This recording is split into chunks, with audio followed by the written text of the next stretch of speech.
हिमालय की गोद में जहां धरती और आकाश का मिलन होता है, वहां एक झील है। पर यह सिर्फ पानी नहीं है। कहते हैं यह महादेव का आईना है, एक ऐसा दर्पण जिसमें सृष्टि के अनगिनत रहस्य समाये हुए हैं। लेकिन सवाल ये उठता है कि आखिर क्यों इतनी बड़ी सृष्टि में अनगिनत जगहों के होते हुए महादेव ने इसी एक झील को अपना अक्स देखने के लिए अपना आईना क्यों चुना? आखिर ऐसा क्या खास है इस पानी में? तो चलिए आज इसी रहस्य की गहराइयों में उतरते हैं। हम बात कर रहे हैं कैलाश पर्वत की, जिसे भगवान शिव का घर माना जाता है, और ठीक उसके चरणों में बसी इस दिव्य झील मानसरोवर की। ये वो जगह है जहां कहते हैं कि इंसानी और दैवीय दुनिया एक हो जाती है। मानसरोवर, ये नाम ही अपने आप में पवित्रता का एहसास कराता है। इसे एब्सोल्यूट प्योरिटी का यानी परम शुद्धि का प्रतीक माना जाता है। आस्था ये कहती है कि इसका जल आत्मा के मैल को धो देता है। तीर्थयात्री यहाँ सिर्फ एक डुबकी लगाने नहीं आते, वो यहाँ अपने मन की शुद्धि के लिए आते हैं, आत्मज्ञान की तलाश में आते हैं। लेकिन कहानी यहीं खत्म नहीं होती। यहीं पर एक बहुत बड़ा एक कॉस्मिक ट्विस्ट है, एक ऐसा विरोधाभास जो रोशनी और अंधेरे के बीच खींची एक लकीर जैसा है। क्योंकि मानसरोवर अकेला नहीं है। जी हाँ, इसी पवित्र जल के ठीक बगल में उसका एक स्याह जुड़वा भी मौजूद है, राक्षस ताल, जिसे दानव झील भी कहते हैं। और हैरान करने वाली बात तो यह है कि दोनों के बीच बस कुछ ही मीटर का फासला है, लेकिन उनकी प्रकृति में जमीन आसमान का फर्क है। ये एक ऐसी पहेली है जो विज्ञान को भी चौंका देती है। और ये फर्क सिर्फ महसूस करने वाला नहीं, बल्कि साफ साफ दिखने वाला है। देखिए, एक तरफ मानसरोवर का पानी है जो मीठा है, पीने लायक है और जीवन से भरपूर है। वहीं दूसरी तरफ राक्षस ताल का पानी खारा है, जिसमें कोई जीव जंतु नहीं पनपता। एक का आकार सूरज की तरह गोल है, तो दूसरे का चांद की तरह अर्धचंद्राकार। मानसरोवर हमेशा शांत रहता है, जबकि राक्षस ताल में अक्सर लहरें उथल-पुथल मचाती रहती हैं।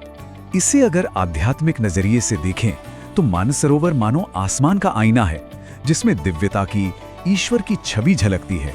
और राक्षस ताल वो हमारे अहंकार का, हमारे ईगो का आईना है, हमारे ही मन के भीतर छिपे उस अंधेरे का प्रतिबिंब है।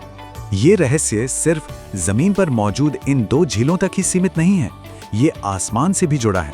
एक ऐसा रहस्य जो हर रोज सुबह पौ फटने से ठीक पहले अपने होने का सबूत देता है। ये अद्भुत घटना होती है ब्रह्म मुहूर्त में, यानी द क्रिएटर्स टाइम।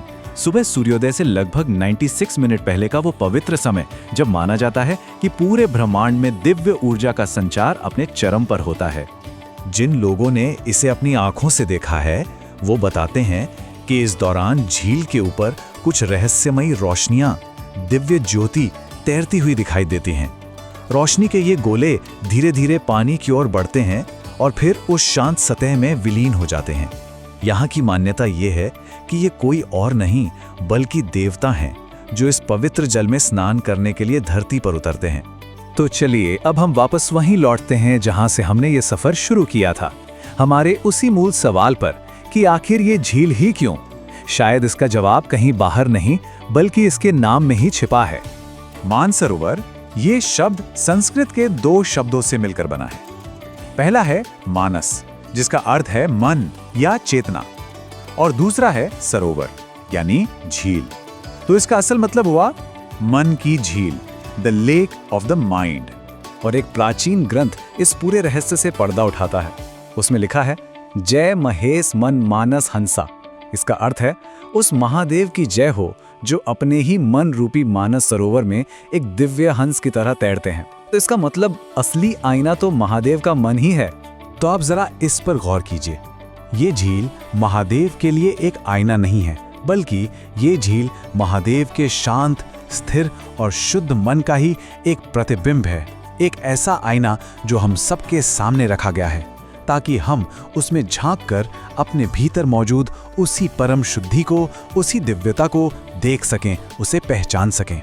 तो आखिर में इस पूरी यात्रा का सार क्या है? शायद यही कि मानसरोवर हमें शुद्ध करता है, हमारी असल क्षमता की याद दिलाता है, और राक्षस ताल हमें विनम्र बनाता है, हमारे अहंकार का सामना कराता है।